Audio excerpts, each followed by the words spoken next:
রোজকার রান্নার থেকে আজকের রেসিপি মটন ডাল, হ্যাপি টেস্টি। আজ রান্না করব মটন ডাল। তো মটন নিয়েছি আমি এখানে একটু চর্বি থাকা মটন, এরকম চর্বি থাকা মটন নিয়েছি ডাল। এটাকে অনেকে চানার ডালও বলে, আবার কেউ বুটের ডালও বলে। এটা আমি ভিজিয়ে রেখেছি। তো নিয়েছি চানার ডাল, মটন, শাহি গরম মশলা, কাঁচা লঙ্কা, রসুন, আদা, তেজপাতা, পেঁয়াজ আর এক টুকরা দারচিনি।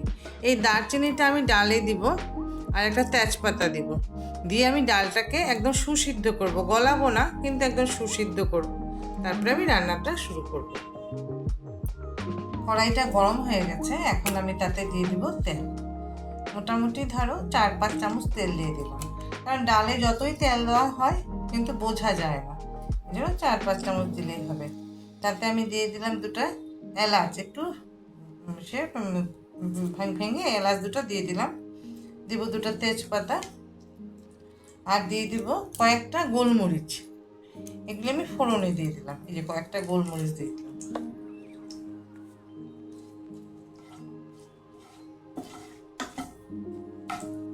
এখন আমি তাতে দিয়ে দেব, আমি এখানে পেঁয়াজ, আদা, রসুন পেস্ট করে নিয়েছি, তো ওটা দিয়ে দিলাম। দিয়ে ডাল আর মাংসের আন্দাজ মতন লবণটা দিয়ে দিলাম, হয়তো পেঁয়াজটা বেশি ছড়াবে, শিখবে। তো এখন আমি তাতে দিয়ে দিব আন্দাজ মতন হলুদ, দিয়ে দিব আন্দাজ মতন জিরের গুঁড়ো, আর দিয়ে দিব একটু লঙ্কার গুঁড়ো, কাঁচা লঙ্কাও দিব, তো একটু লঙ্কার গুঁড়ো দিয়ে দিলাম। আর দিব একটু ধনে গুঁড়ো,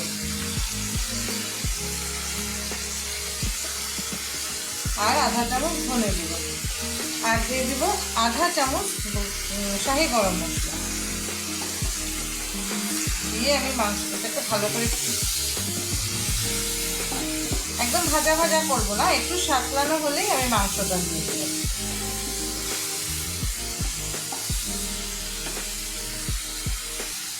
এখন আমি তাতে দিয়ে দেবো এই যে মাংস, মটনটা। আমি কিন্তু বোনলেস মটন নিয়েছি, একটু চর্বি থাকা। এই চর্বি থাকা হলেই ভালো লাগে।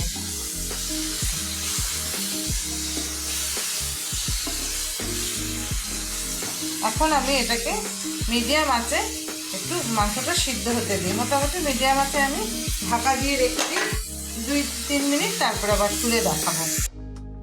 এখন আমরা ঢাকনাটা খুলে দেখি কষানো হয়েছে কিনা।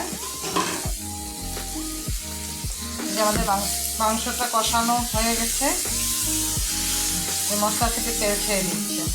তো এখন আমি এটাতে দিয়ে দিব বুটের ডালটা। যে ডালটা আমি এরকম সিদ্ধ করেছি, মানে একদম গুলবে না, কিন্তু এরকম টিপলে এরকম ফেটে ফেটে যাবে। তো এইভাবে সিদ্ধ করে নিয়েছি ডালটাকে, সে ডালটা চানার ডালটা। এখন আমি এটাকে এই মাংসের মধ্যে দিয়ে দিলাম।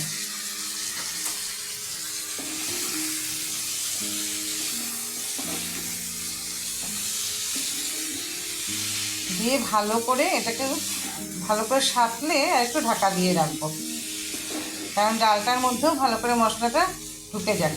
তো এর জন্য ভালো করে সাঁতলিয়ে আমি এটাকে একদম লো ফ্লেমে একটু ঢাকা দিয়ে রাখি, ধরো 2-3 মিনিট একটু ঢাকা দিয়ে রাখি।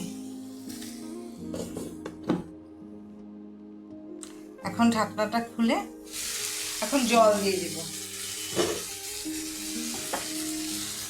দেখো তেল ছেড়ে দিচ্ছে, ডালটাও ভালোভাবে সাঁতলানো হয়ে গেছে।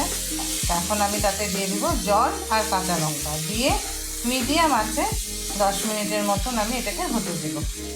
মাংসটা ছোটো ছোটো করে কেটেছি, তো মাংসটা সিদ্ধ হয়ে গেছে, হাড় ছাড়া মাংস। তো দিয়ে দিলাম কটা কাঁচা লঙ্কা, আর দিয়ে দিব বেশ খানিকটা জল। এটা ডাল তো, মটন ডাল তো, একটু বেশি জল দিলাম। আর এমনিতেও এই চানার ডাল ঠান্ডা হলে সব ঘন হয়ে যায়, তার জন্য একটু বেশি পরিমাণে জল দিয়ে এটাকে আমি মিডিয়াম আছে 10 মিনিটের মতন হতে দিই, তারপরে ঘি দিয়ে নামি। এটা হোক 10 মিনিটের, এই আমি ঢাকা দিয়ে মিডিয়াম আছে 10 মিনিটের জন্য হতে দিলাম। এখন ঢাকনাটা খুলে দেখি ডালটা আমাদের কেমন হলো, যে ডালটাও সিদ্ধ, ডালটা সিদ্ধ ছিলই, মাংসটাও সিদ্ধ হয়ে গেছে, ডালটাও হয়ে গেছে। এতটুকু ঝোল ঝোল থাকবে, এটা ঠান্ডা হলে না আরও টেনে যাবে। তো এখন আমি তাতে দিয়ে দিব 1 চামচ ঘি, দিয়ে 1 চামচ ঘি দিয়ে আমি এটাকে গ্যাসের উপরেই থাকবে 1 মিনিট ঢাকা দিয়ে স্ট্যান্ডিং টাইম রেখে দেবো। এই আমাদের হয়ে গেল মটন ডাল। এটা 1 মিনিট স্ট্যান্ডিং টাইম থাক, তারপরে নামিয়ে নেব।